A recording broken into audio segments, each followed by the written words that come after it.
नमस्कार। आइए आज रिजर्व बैंक के जो मौद्रिक नीति समीक्षा समिति की बैठक हुई थी उसमें जो निर्णय लिए गए उस पर चर्चा करते हैं। और क्रमशः इस बात की बात करते ये बैठक 3 दिन चली थी जिसमें 6 सदस्य होते हैं और कुल मिलाकर के उन्होंने निर्णय लिया कि और इसकी घोषणा आपके आरबीआई के गवर्नर मिस्टर शक्तिकांत दास जी ने किया। उन्होंने पहली कुल मिलाकर महत्वपूर्ण हम 4 घोषणाओं पर चर्चा करेंगे, जिसमें पहला है आपका जो क्रेडिट इंस्ट्रूमेंट है यानी कि repo rate, reverse repo rate और बैंक दर, इसमें क्या किया गया। उसके बाद दूसरा है लोन के रीस्ट्रक्चरिंग की बात की गई। तीसरा किया गया कि प्राथमिक क्षेत्र यानी कि प्रायोरिटी सेक्टर लैंडिंग की बात की गई है, उसको सुविधाएं दी गई हैं। अब फिर आगे बात की है गोल्ड की ज्वेलरी पर लोन की सीमा को बढ़ाने के लिए। तो क्रमशः चलकर एक एक पर हम जो है एक बिंदु पर चर्चा करते हैं। उनकी घोषणा थी कि जो आपके आरबीआई की क्रेडिट कंट्रोल इंस्ट्रूमेंट्स हैं उसमें उसके दरों में जो अनुमान लगाया जा रहा था कि परिवर्तन किया जाएगा, तो ऐसा कुछ नहीं है। उन्होंने कहा कि जो हमारी रेपो रेट है, रिवर्स रेपो है, बैंक दर है या मार्जिनल स्टैंडर्ड फैसिलिटीज रेट है, ये सब एज इट इज बनी रहेंगी, यथावत बनी रहेंगी। यानी कि रेपो रेट आपका 4%, रिवर्स रेपो रेट आपका 3.35%, बैंक दर आपका 4.25% रहेगा।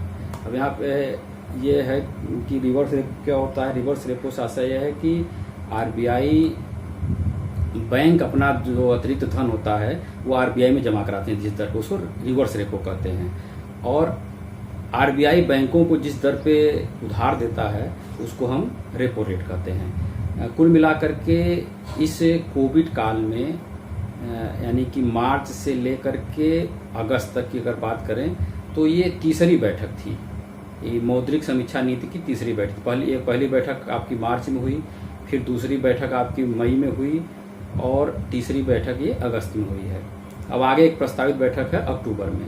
तो जो पहली 2 बैठक थी उसमें ऑलरेडी उन्होंने कहा कि हमने रेपो रेट में 1.15% की कमी की हुई है, जिससे मार्केट में ऑलरेडी लिक्विडिटी आ गई है, लोगों को उसका बेनिफिट मिला भी है। इसमें कि अगर हम बात करें इस पे एक एसबीआई के अनुसार जो है कहा था कि आरबीआई ने जो 1.15% की कटौती की थी उसके वजह से जो बैंकों ने अपने कस्टमर को उसको ट्रांसफ़र किया यानी कि उनकी ईएमआई में कमी की, तो वो लाभ आपका 0.72% था। यानी कि बैंक आरबीआई ने जो कटौती की यानी कि जिस दर पे बैंकों को पैसा देती है और उसके बाद बैंक उस पैसे को जनता को देते हैं ऋण के रूप में, उसमें आरबीआई ने कमी किया बैंकों के लिए 1.15% की, और जो वाणिज्यिक बैंक है उन्होंने जनता को उसको ट्रांसफ़र किया 0.72%। तो इस तरह से एक जनता को बेनिफिट हुआ, लाभ हुआ इसका। तो इन सारी चीज़ों को लेकर कहे कि जो चीज़ें अभी वर्तमान में चल रही हैं वो ठीक हैं, एज इट इज रहेंगी, और कुछ और चीज़ें इसके अतिरिक्त जो करने की बात है उसके लिए कदम उठाए गए। जैसे दूसरा उन्होंने महत्वपूर्ण कदम उठाया कि लोन, आपने जो लोन ले रखा है उसको रीस्ट्रक्चरिंग की जा सकती है, यानी कि उसका पुनर्समायोजन किया जा सकता है। जो लोन लिए गए हैं उसके पुनर्समायोजन किया जाता है, और ऐसे समायोजन जो है आपके एमएसएमई के लिए यानी कि micro small and medium industry जो है एंटरप्रेन्योर उसके लिए, और जो आपके आम जनता द्वारा हाउसिंग लोन, पर्सनल लोन इत्यादि सबके इसको शामिल किया गया है। और जहाँ तक और इसके अंतर्गत है कि जो 25 करोड़ तक यानी मैक्सिमम 25 करोड़ तक के लोन जो हैं उसको ही आप रीस्ट्रक्चर किया जा सकता है, यानी कि उसको पुनर्संचालित बैंक, व्यापारिक बैंक कर सकते हैं। और इसमें एक बात एक आई है कि ये जो है 31 मार्च 2021 तक लागू रहेगा ये, और 1 मार्च 2020 को जितने भी एमएसएमई वाले हैं उन्होंने जो लोन ले रखा है उन सब इसके अंतर्गत आते हैं, और उन्हीं एमएसएमई को इसका बेनिफिट मिलेगा जिन्होंने अपना रजिस्ट्रेशन, जीएसटी रजिस्ट्रेशन करा रखा है। और इसके अंदर और भी शामिल करते हैं, इसको और बढ़ाते हुए इसमें किया गया है कि इसके सभी प्रकार के लोन शामिल किए गए हैं। और एक चीज़ और है इसमें कि इसके अंतर्गत वो लोन आएंगे, इसमें एक सीमा लगा दिया गया है कि वो लोन आएंगे जिन्होंने 1 मार्च 2020 तक अपनी ईएमआई का पेमेंट करते रहे हैं लगातार। ऐसा नहीं है कि आपने गैप कर रखा है और उसके बाद उसका बेनिफिट ले, ऐसा नहीं।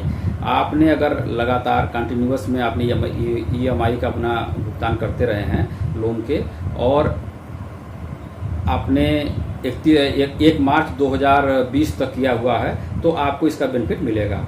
आगे है कि ये जो योजना लागू हुई है लोन के स्ट्रक्चर करने के लिए, स्ट्रक्चरिंग की, तो ये 31 दिसंबर 2020 तक बैंकों को कर लेना है।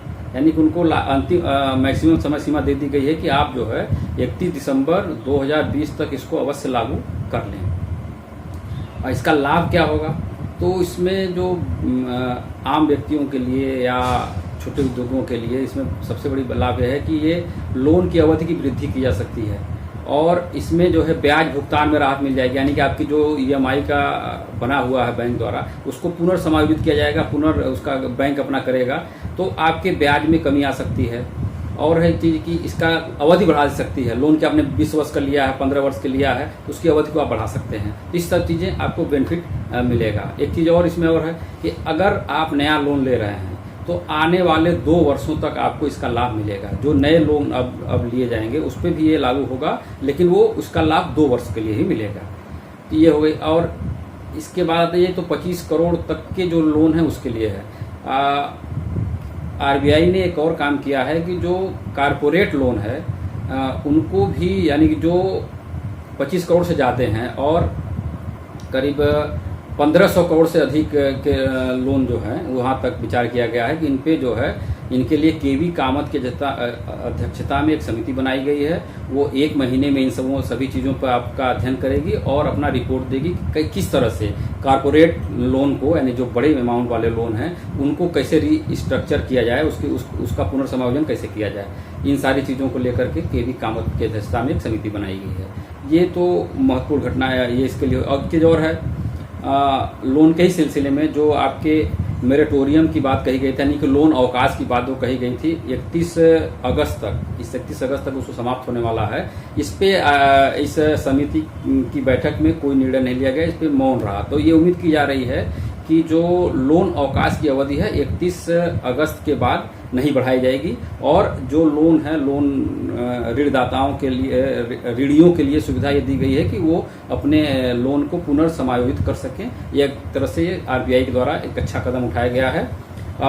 जहाँ तक लोन अवकाश की बात है, इस पे तमाम लोगों ने भी अपने विचार दिए हैं कि इसको बन सके। RBI के पूर्व गवर्नर रघुराम राजन जी ने कहा था कि RBI को बहुत जल्द इसको समाप्त करना चाहिए, क्योंकि इससे बैंकों के NPA बोझ बढ़ेगा, लोगों की हैबिट समाप्त होगी। यानी कि अगर लोग लोन जो EMI देते रहे हैं, लेकिन उसको अगर बीच में अवकाश का समय मिल जाएगा 6 महीने का, 7 महीने का, उसको तो वो आदत उनकी बदल जाएगी और वो अपने जो धन लोन की पेमेंट के लिए लगाते थे वो उसका उपयोग कहीं और कर लेंगे और इस तरह से उनकी आदत खराब हो जाएगी। तो वो आगे चल करके बैंकों के लिए मुसीबत खड़ा हो जाएगा। तो इस तरह से जो लोन के EMI की अवकाश दी गई थी उसको समाप्त की थी। इस बार उम्मीद है कि ये 31 अगस्त के बाद इसको नहीं बढ़ाया जाएगा।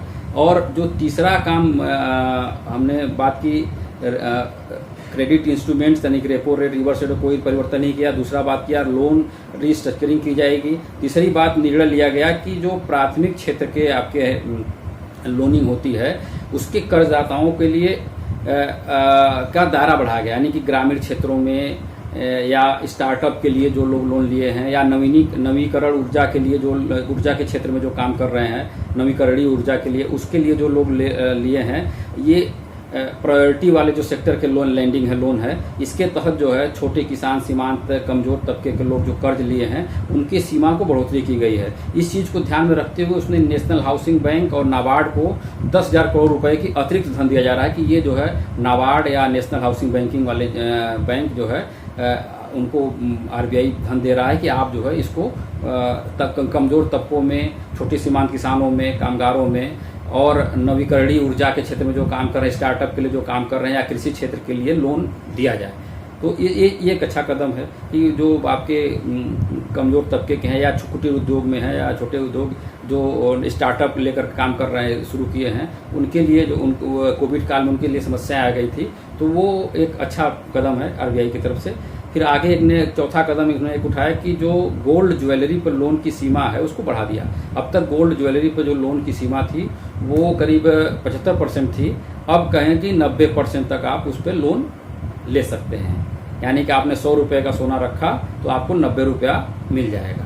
तो एक जो 4 पॉइंट हमने अभी बात डिस्कस की, ये बहुत ही अच्छा कदम है मौद्रिक नीति समीक्षा समिति द्वारा जो लिया गया है और जिसकी घोषणा आरबीआई के गवर्नर शक्तिकांत दास ने किया।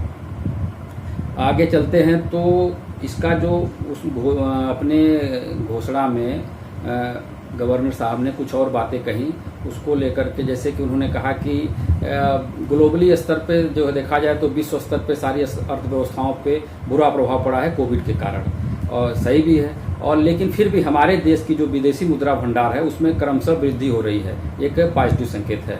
आगे उन्होंने कहा कि हमारी जो अर्थव्यवस्था खराब अवस्था कोविड के कारण हो गई है वो धीरे धीरे पटरी पे आ रही है उम्मीद। और उन्होंने ये भी कहा कि जो ये तिमाही हमारा चल रहा है इसमें या इस फाइनेंशियल ईयर में यानी कि वर्तमान वित्तीय वर्ष 2021 में हमारी जो जीडीपी की ग्रोथ रेट रहेगी वो नकारात्मक नेगेटिव रहेगी। और उम्मीद करते हैं कि किसान अच्छी फसल की पैदावार होने की वजह से और चीज़ों की वजह से जो हमारा दूसरा छमाही है यानी अक्टूबर से लेकर मार्च तक का इस वित्तीय वर्ष का है उसमें महंगाई दर कुछ नियंत्रित रहेगी, कंट्रोल में आएगी और हम उत्तरोत्तर अच्छे की बात करते हैं, उम्मीद करते हैं कि हमारी अर्थव्यवस्था पटरी पर आ जाएगी और अच्छे से काम करना शुरू कर देगी।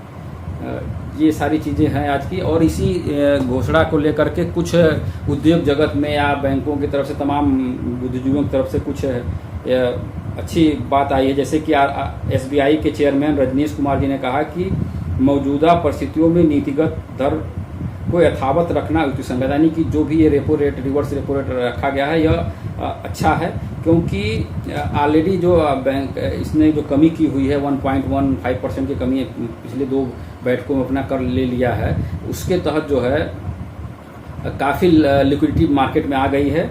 और ज़्यादा अगर आएगी तो अगर मान लीजिए कम करते तो बैंक लैंडिंग ज़्यादा करते और इससे क्या होता है कि आपका मार्केट में पैसे आते तो महंगाई की बढ़ने लगती।